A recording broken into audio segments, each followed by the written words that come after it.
ଗଳ୍ପଟିର ଶୀର୍ଷକ ଉଠା ଘର।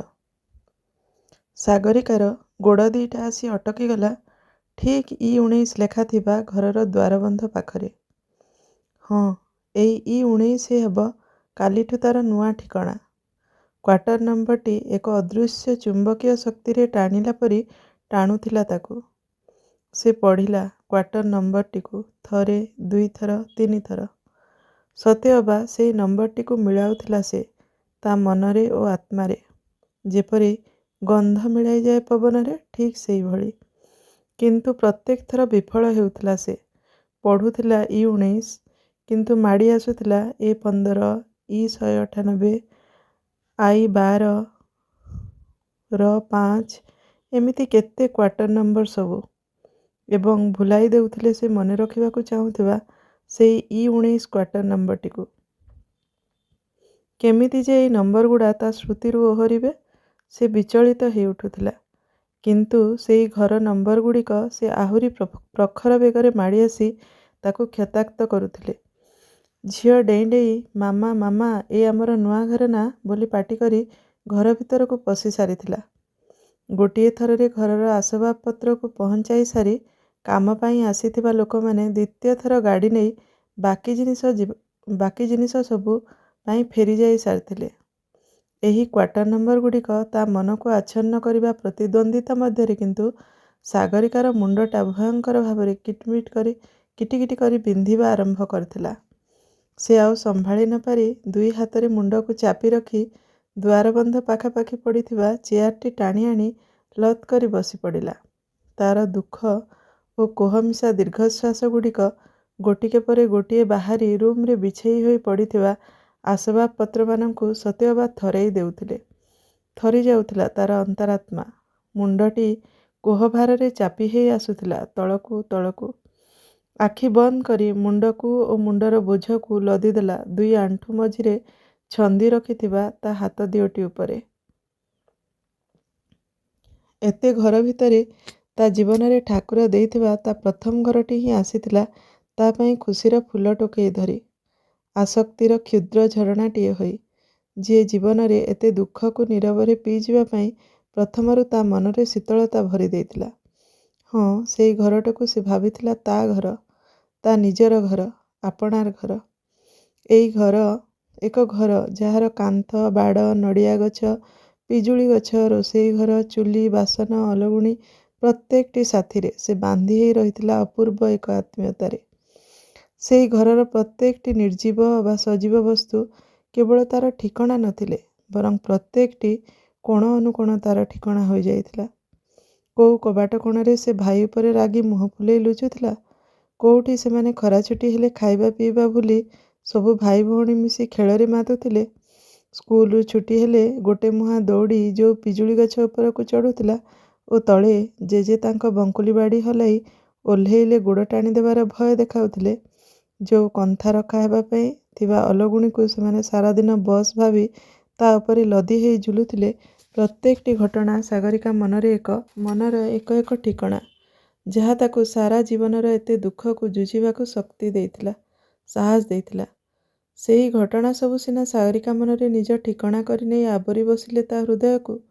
କେବଳ ଆଜି ନୁହେଁ, ସେମିତି ସେ ରହିବେ ତାରି ମନ ଭିତରେ ତା ମୃତ୍ୟୁ ପର୍ଯ୍ୟନ୍ତ। ସାଗରିକାକୁ କିନ୍ତୁ ସେମାନେ 20ରୁ ଅଧିକ ବର୍ଷ ନିଜ ପାଖରେ ରଖିବାକୁ ଇଚ୍ଛା କଲେନି। କହିଲେ, ତୁ ଝିଅଟିଏ, ତତେ ସବୁଦିନ ଗୋଟେ ଠିକଣା ଦେବା ହବନି, ସମ୍ଭବ ନୁହଁ। ତତେ ଯିବାକୁ ପଡ଼ିବ, ତତେ ଆମକୁ ଭୁଲି ଯିବାକୁ ପଡ଼ିବ, ତତେ ଅନ୍ୟ ଘରକୁ ଆପଣାଇବାକୁ ପଡ଼ିବ। ହଁ, ପାରିବୁ ଯଦି ଆମକୁ ତୋ ମନରେ ସାଇତି ରଖିବୁ, କିନ୍ତୁ କାହା ସାମ୍ନାରେ ଆମ କଥା ଉଠାଇବୁନି, ବୁଝିଲୁ? ନହେଲେ ଲୋକେ ନାନା କଥା କହିବେ। ଆହୁରି ବି କହିବେ, କେମିତି ବା ଇଏ ଆଉ ଭଲ ବୋହୂ ହବ ଯେ, ଇଏ ତ ଝୁରି ମରୁଛି ତା ବାପ ଘରକୁ। ତେଣୁ ଯା, ମନ ଦୁଃଖ କରନା, ସେ ଘରର କୋଣ ଅନୁକୋଣ ବି ତତେ ଆପଣାଇ ନେବ ଆମ ଭଳି। ସେତେବେଳେ ତୁ ଆମକୁ ଆଉ ଭୁଲିଯିବୁନି ତ? ସେ ଘର ତାକୁ ବିଦାୟ ଦେଉଥିଲା। ସାଗରିକା ବିଦାୟ ନେଉଥିଲା ଲୁହରେ ନୁହେଁ, ଲହୁରେ କ୍ଷତାକ୍ତ ହେଇ ପଡ଼ୁଥିଲା ତା ହୃଦୟ। ମା ଆସିଲା ବେଳେ କହିଲେ ସାଗରିକାକୁ, ମାରେ, ଭୁଲିଯିବୁ ଏ ଘରକୁ, ଏ ଘରେ ବିତାଇଥିବା ପ୍ରତ୍ୟେକଟି ମୁହୂର୍ତ୍ତକୁ।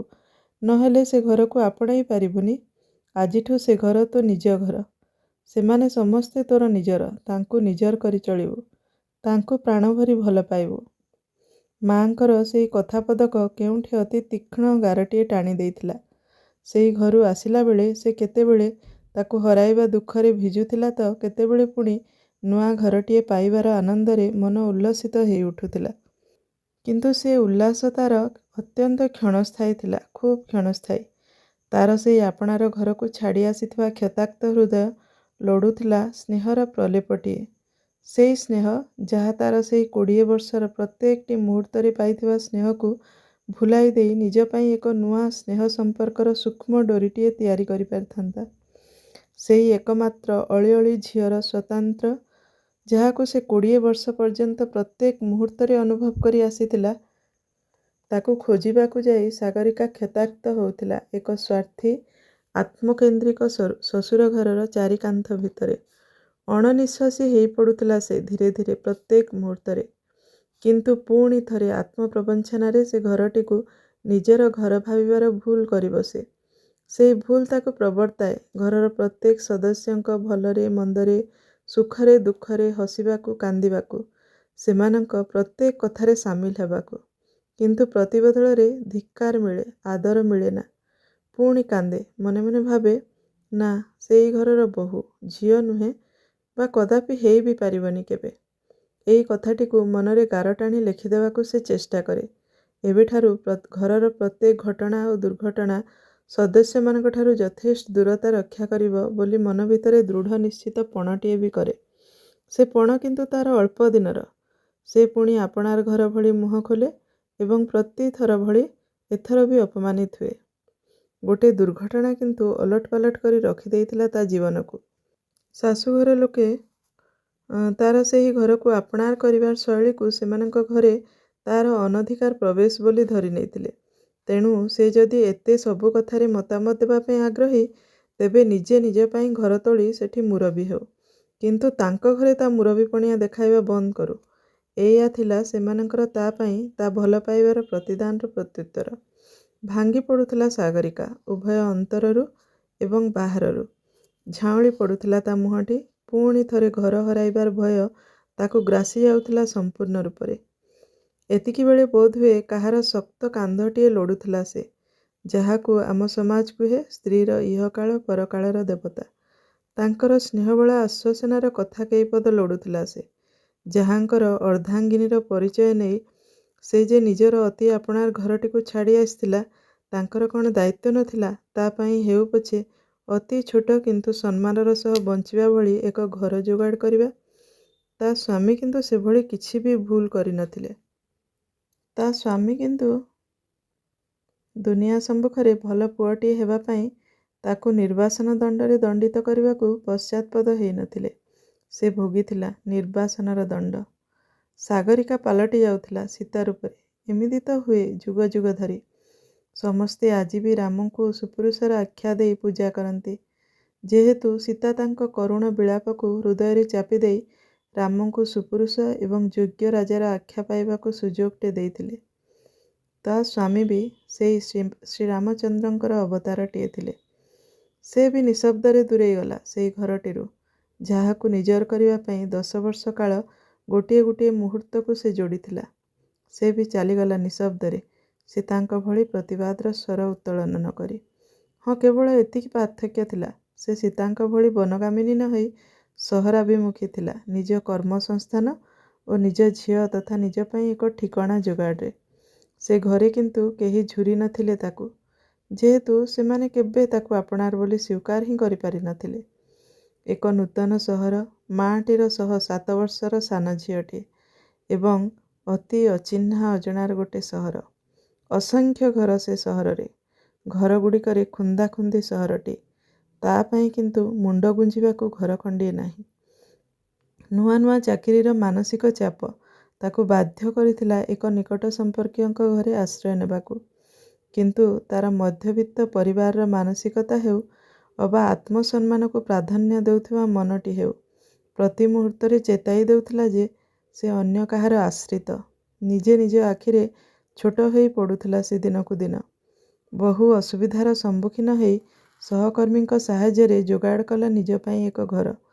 କିନ୍ତୁ ନୂଆ ଚାକିରିରେ ଅଧିକ ପଇସା ଦେଇପାରିବାର ଅସମର୍ଥତା ଯୋଗୁଁ ଏକ ଛୋଟ ଘର, ଏବଂ ତାହା ମଧ୍ୟ ଅଳ୍ପ ଦିନ ପାଇଁ। କେବଳ 8ଟି ମାସ ପାଇଁ ଗୋଟିଏ ଆଶ୍ରୟସ୍ଥଳକୁ କ'ଣ ଘର କୁହାଯାଇପାରେ? ବୋଧହୁଏ ନା।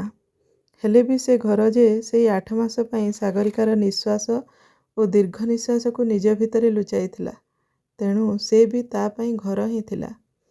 କିନ୍ତୁ ଘର ମାଲିକଙ୍କ ପାଇଁ ତା'ର ସୁଖ ଦୁଃଖର ହିସାବ ରଖିବା ଅପେକ୍ଷା ପଇସା ବେଶୀ ଦରକାରୀ ଥିଲା, ଆଉ ହେବା କଥା ମଧ୍ୟ।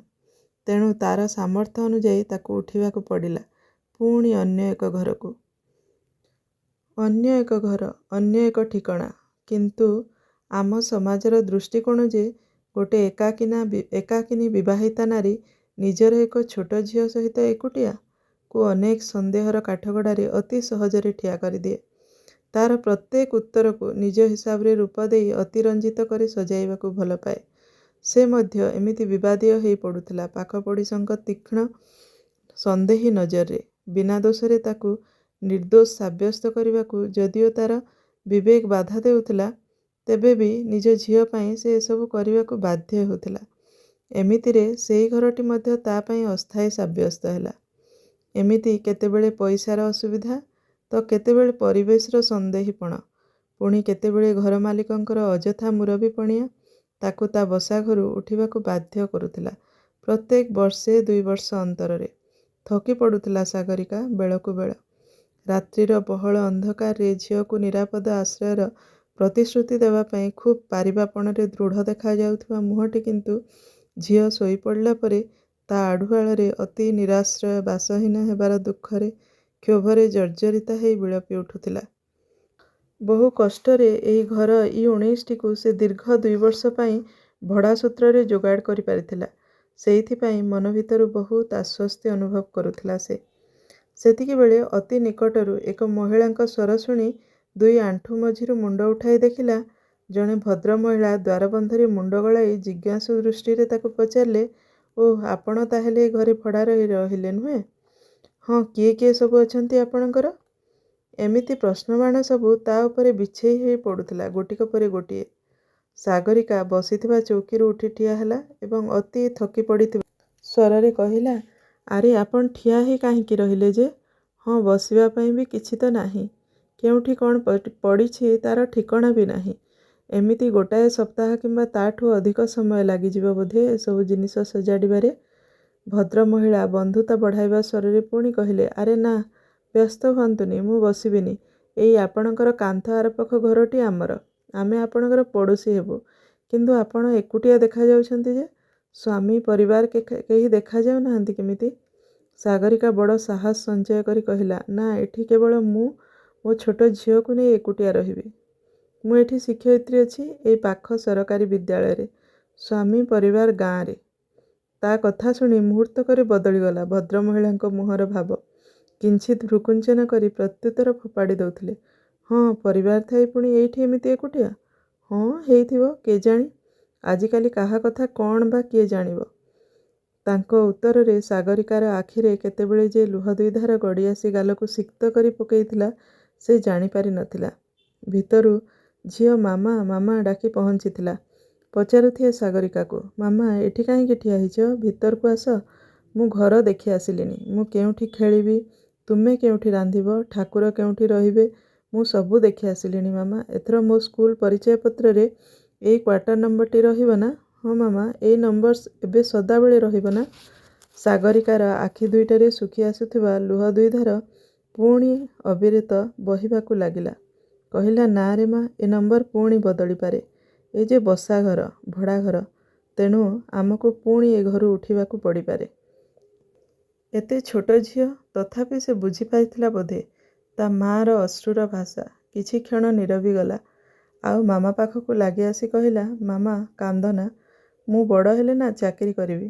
ଆଉ ତୁମ ଏବଂ ମୋ ପାଇଁ ଗୋଟେ ଘର କରିବି, ଯେଉଁଠି ଆମକୁ ଆଉ ଉଠିବାକୁ ପଡ଼ିବନି କେବେ। ସେ ଘର ହେବ ଆମ ଘର, ଚିରଦିନ ପାଇଁ ତୁମ ଘର ଆଉ ମୋ ଘର। ସାଗରିକା ଝିଅର ମୁହଁ ପାଖକୁ ମୁହଁ ନେଇ ଫିକ୍ କିନା ହସିଦେଲା। ଓଃ, ମୋ ଝିଅ, ମୋ ସୁନା ଝିଅ, ମୋ ପାଇଁ ଘର କରିଦେବ ନୁହେଁ? ହଁ, ସେଇ ଘରେ ମୁଁ ରହିବି ମୋ ଜୀବନ ଥିବା ଯାଏଁ। ଆଉ ଜମାରୁ ଉଠିବିନି ସେ ଘରୁ। ଧନ୍ୟବାଦ।